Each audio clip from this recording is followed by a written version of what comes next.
Hai hai hai. Selamat datang kembali di channel Min Donghua. Kali ini kita akan melanjutkan cerita Donghua, Battle Truck di Heaven. Nggak pakai lama lagi, langsung aja kita ke ceritanya. Check it out. Pada saat ini, Yan Yuan dengan enggan menyentuh alisnya. Kemudian sebuah cincin seukuran kuku perlahan terbang keluar. Ini semua darah hewan dan darah para dewa yang saya gunakan untuk memurnikan boneka-boneka saya. Saudaraku, semua ini tidak berguna untuk Anda. Bagaimana bisa tidak berguna? Apakah Anda pikir saya tidak bisa membuat boneka? Xuan berkata dengan marah. Yan Yuan tersenyum pahit dan hanya bisa menyerahkan cincin itu kepada Xiaoyan. Namun mata Xiaoyan masih menatapnya dengan dingin, yang membuat Yan Yuan tercengang. Saya sudah menyerahkan semua yang ada di bagian bawah kotak, dan saya tidak punya apa-apa lagi. Yan Yuan berkata dengan tidak berdaya. Apakah itu benar-benar hilang? Xiaoyan terus menatap Yan Yuan sehingga dia dipenuhi keringat dingin. Tapi kali ini, mata Yan Yuan tegas untuk tidak berbicara. Kemudian dia hanya menggelengkan kepalanya kuat-kuat. Jika saya menemukan cincin yang ada pada Anda nanti, Anda akan menanggung akibatnya. Xuan berkata sambil tersenyum jahat, tapi sorot mata Yan Yuan terlihat sangat tegas dan berhenti menggelengkan kepalanya dengan ragu-ragu. Namun keraguan ini menyebabkan Xuan sedikit menyipitkan matanya. Kemudian niat membunuh yang kuat menyebar. Jelas Xuan tahu Yan Yuan pasti masih menyembunyikan sesuatu darinya. Tepat merasakan niat membunuh Xiaoyan, Yan Yuan mengeluarkan tangan dan menyentuh bagian belakang kepalanya. Kemudian di dalam rambutnya, dia mengambil sebuah cincin penyimpanan lagi. Di dalam cincin ini, ada beberapa mayat yang saya simpan. Ambillah jika Anda menginginkannya juga. Setelah berbicara, Xiaoyan mengambil cincin itu dari tangan Yan Yuan. Namun ada juga jejak jiwa Yan Yuan di sana. Setelah Xiaoyan meliriknya, tiba-tiba kekuatan jiwa alam yang kuat melonjak sejenak. Kemudian Xiaoyan menghapus jejak jiwa Yan Yuan keluar, yang membuat pupil Yan Yuan tiba-tiba menyusut dan menunjukkan ekspresi terkejut di matanya.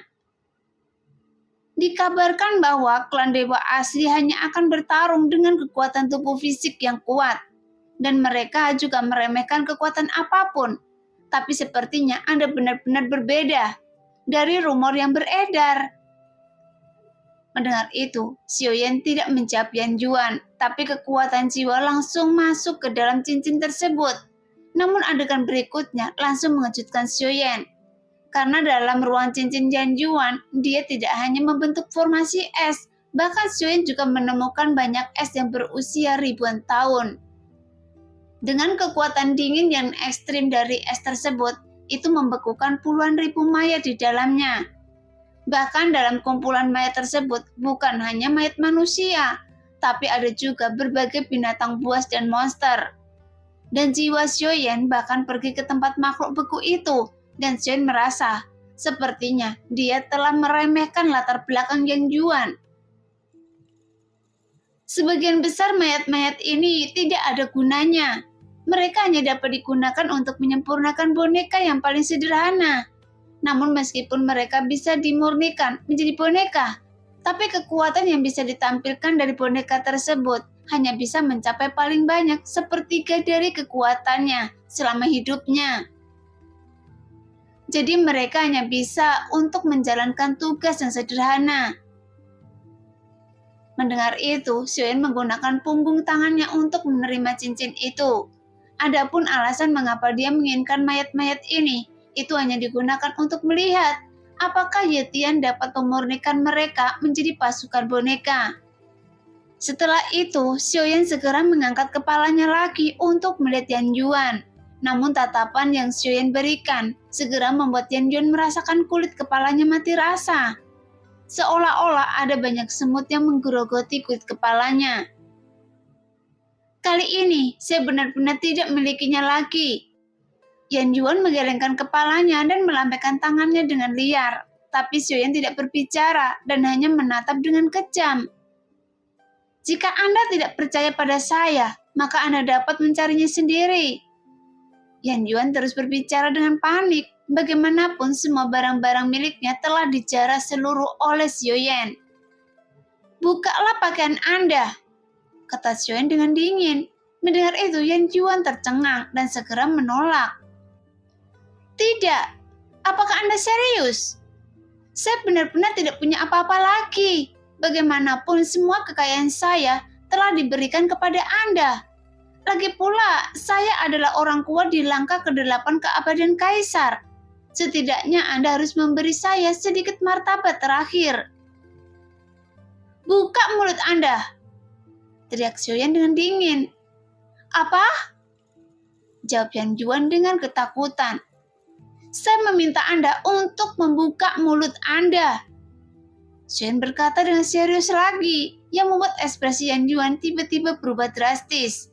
Dia benar-benar ingin menolak saat ini. Bahkan ada ekspresi perjuangan di matanya. Tapi dia merasa jika dia melawan, dia pasti akan mati sekarang. Jadi Yan Yuan hanya bisa mengikuti apa yang dikatakan Xiaoyan. Kemudian dia membuka mulutnya dengan patuh. Segera Xiaoyan mengangkat tangannya, kemudian dia menamparnya ke atas, yang membuat Yan Yuan memutarkan beberapa gigi patah. Pada saat yang sama, Xiaoyan mengulurkan jarinya ke depan, menangkap salah satu gigi yang terbang. Melebur cincin penyimpanan menjadi gigi. Memang benar, tidak ada cara untuk mengetahuinya. Melalui pencarian tubuh.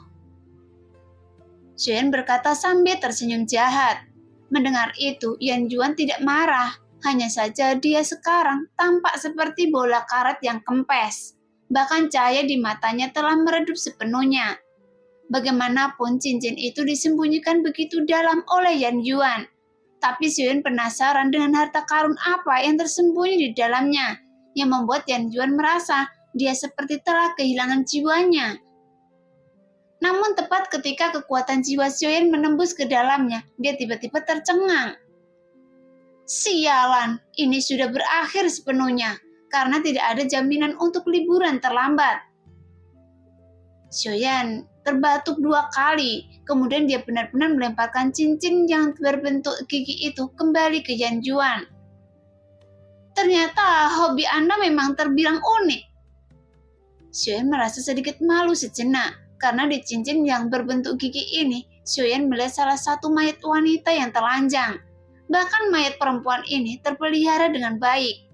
Meskipun Xiaoyan tidak tahu sudah berapa lama dia meninggal, tapi dia masih memiliki riasan yang sangat halus di wajahnya. Tepat ketika kata-kata Xiaoyan keluar, Yan Yuan tidak berbicara sama sekali, seolah-olah ada kegelapan di matanya. Itu saja, sekarang Anda bisa pergi. Lagi pula saya sudah berjanji untuk membiarkan Anda tetap hidup. Jadi, saya tidak akan mengingkari janji saya. Yan Yuan terhuyung-huyung, tapi pada akhirnya dia hanya bisa menangkupkan tinjunya dengan hormat. Kemudian dia bersiap untuk memberikan 3 esensi darah jiwa dan tubuh jiwa. Namun Xiaoyan menggelengkan kepalanya. Itu tidak dibutuhkan, karena tidak ada gunanya mengambil darah jiwa Anda. Yan Yuan tercengang, seolah-olah ini merupakan penghinaan lain baginya. Karena jika Xiaoyan tidak membutuhkan darah jiwanya, berarti dia tidak akan takut sama sekali. Hanya saja dia juga tidak berpikir untuk membalas dendam. Lagi pula, dia tidak memiliki sedikit pun peluang untuk membalas dendam. Setelah Yan Yuan tertegun sejenak, saat itulah Yan Yuan bergerak sedikit, berdiri membungkuk dan berkeliaran di dalam pasir kuning. Tapi dia seperti orang mati berjalan tanpa jiwa.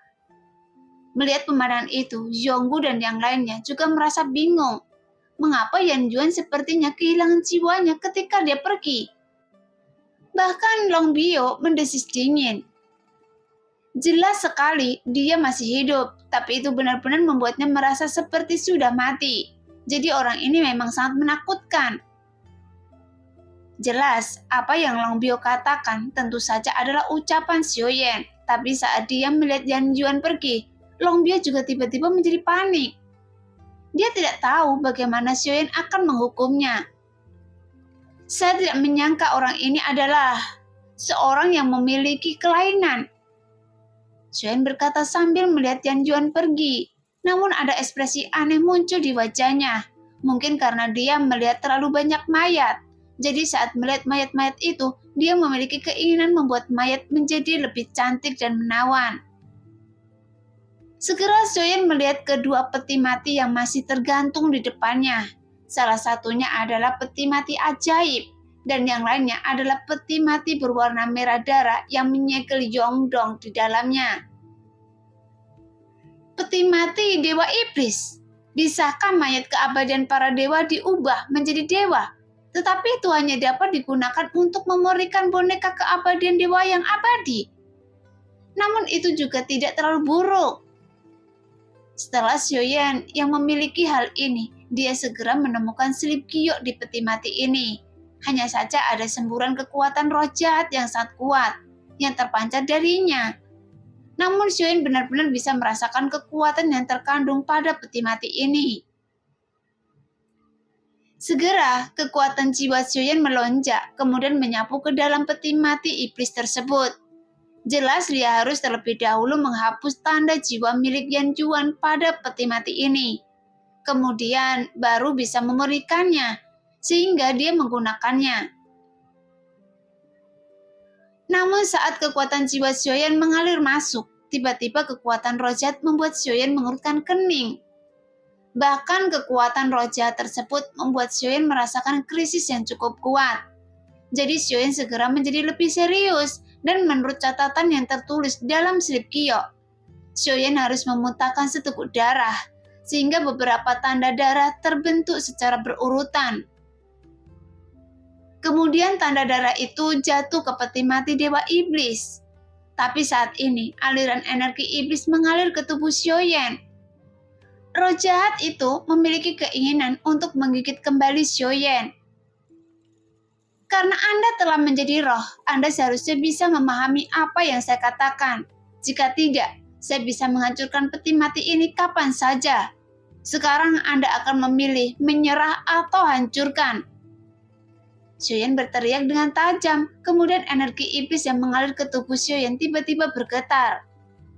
Tepat melihat roh jahat itu tidak pergi dari tubuhnya, Xuan segera mengangkat tangannya dan menamparnya ke arah peti mati Dewa Iblis. Kemudian Xuan hendak mengambil tindakan peti mati itu lagi. Tiba-tiba roh jahat itu segera keluar dari tubuh Xuan.